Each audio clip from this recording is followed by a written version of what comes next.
So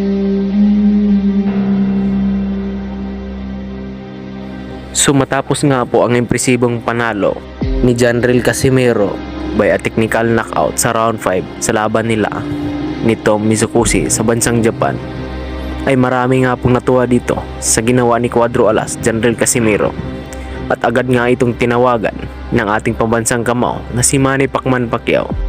At alam nga po natin na nag-usap ang dalawa, at marami na nga pong umuugo ngayon nga balita mga idol na posibleng babalik si Casimero sa MP Promotion at bibigyan na nga ito ng malaking laban.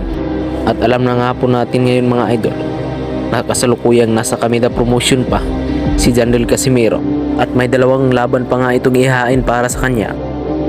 At ito na mga idol, pakinggan natin ang interview ni Janril Casimero na kung saan humingi nga siya dito ng napakalaking laban sa susunod na taon.